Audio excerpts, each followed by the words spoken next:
ആശ്രയ helping പ്ലാനിൽ ID register ചെയ്യണത് എങ്ങനെയാണെന്ന് നമുക്കൊന്ന് നോക്കാം. ID രജിസ്റ്റർ ചെയ്യാനായിട്ട് ആദ്യം നമുക്ക് വേണ്ടത് ഒരു സ്പോൺസർ കോഡാണ്. ഇതാണ് ഒരു സ്പോൺസർ ലിങ്ക് എന്ന് പറഞ്ഞാൽ ഇങ്ങനെ ഇരിക്കും. ഈ സ്പോൺസർ ലിങ്ക് നമ്മുടെ ബ്രൗസറിൽ പേസ്റ്റ് ചെയ്യുക. പേസ്റ്റ് ചെയ്യുമ്പോൾ നമുക്ക് ഇതുപോലെ ഒരു രജിസ്ട്രേഷൻ ഫോം കിട്ടും. രജിസ്ട്രേഷൻ ഫോമിൽ നമ്മളുടെ പേര് ടൈപ്പ് ചെയ്യുക, Gmail അഡ്രസ്സ് ടൈപ്പ് ചെയ്യുക,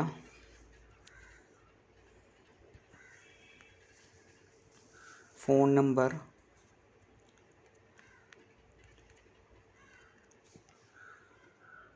സ്റ്റേറ്റ് സെലക്ട് ചെയ്യുക, സിറ്റി,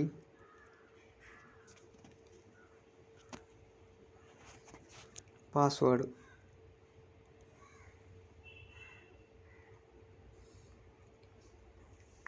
പാസ്വേഡ് നമ്മൾ ടൈപ്പ് ചെയ്യുമ്പോൾ ശ്രദ്ധിക്കണം, അതിലൊരു ക്യാപിറ്റൽ ലെറ്റർ വേണം, ഒരു സ്പെഷ്യൽ ഡിജിറ്റ് വേണം, ഒരു നമ്പർ വേണം, അതുപോലെ തന്നെ ഒരു സ്പെഷ്യൽ ക്യാരക്ടറും വേണം. എഗ്രി കൊടുക്കുക, രജിസ്റ്റർ ചെയ്യുക. ID രജിസ്റ്റർ ചെയ്ത് കഴിയുമ്പോൾ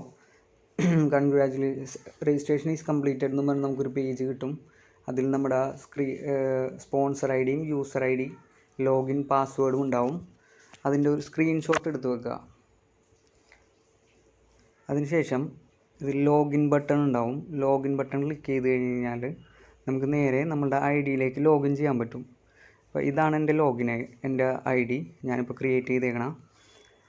ഇതിലിപ്പോൾ ഇനാക്റ്റീവ് എന്ന് പറഞ്ഞാണ് കാണിച്ചേക്കുന്നത്. ഇത് ആക്ടിവേറ്റ് ചെയ്യാൻ വേണ്ടിയിട്ട് your level 1 member fee is pending, click here to make payment എന്നുള്ള ഈ സെൻറ്റൻസിൽ ക്ലിക്ക് ചെയ്യുക. അതിൽ ക്ലിക്ക് ചെയ്യുമ്പോൾ നമ്മൾ ആർക്കാണ് എമൗണ്ട് അയച്ചു കൊടുക്കേണ്ടത്, 200 rupees ആർക്കാണ് അയച്ചു കൊടുക്കേണ്ടതെന്ന് ഇതിൽ ഡീറ്റെയിൽസ് കാണിക്കും. അപ്പോൾ നമ്മുടെ അപ്ലൈനെ കോണ്ടാക്റ്റ് ചെയ്യുക. അതായത് വാട്സപ്പിൽ അല്ലെങ്കിൽ കോൾ ചെയ്തിട്ട് എങ്ങനെ പേയ്മെൻറ്റ് വേണം. ഇതിലിപ്പോൾ കൊടുത്തിട്ടുണ്ട് ഗൂഗിൾ പേ നമ്പർ കൊടുത്തിട്ടുണ്ട്, പുള്ളിയുടെ ബാങ്ക് ഡീറ്റെയിൽസും കൊടുത്തിട്ടുണ്ട്. അപ്പോൾ ആ പേയ്മെൻറ്റ് നമ്മൾ ഗൂഗിൾ പേ വഴി അല്ലെങ്കിൽ ബാങ്ക് ട്രാൻസ്ഫർ ചെയ്യുക.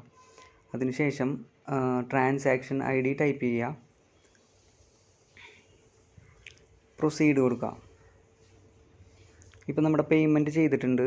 അബ്ദുൽ ഹാദിക്കാണ് 200 rupees അയച്ചു കൊടുത്തിരിക്കുന്നത്. അബ്ദുൽ ഹാദിയുടെ യൂസർ ID ഇതാണ്. ഈ അക്കൗണ്ടിലേക്കാണ് ഈ IDയിലേക്കാണ് നമ്മൾ പേയ്മെൻറ്റ് അയച്ചു കൊടുത്തേക്കുന്നത്. ഇപ്പോൾ എന്താ നടക്കാമെന്ന് വെച്ച് കഴിഞ്ഞാൽ നമ്മളുടെ അപ്ലൈൻ ഈ പേയ്മെൻറ്റ് കിട്ടിയതിന് ശേഷം നമ്മളുടെ അക്കൗണ്ട് നമ്മളുടെ ID ആക്ടിവേറ്റ് ചെയ്ത് തരും.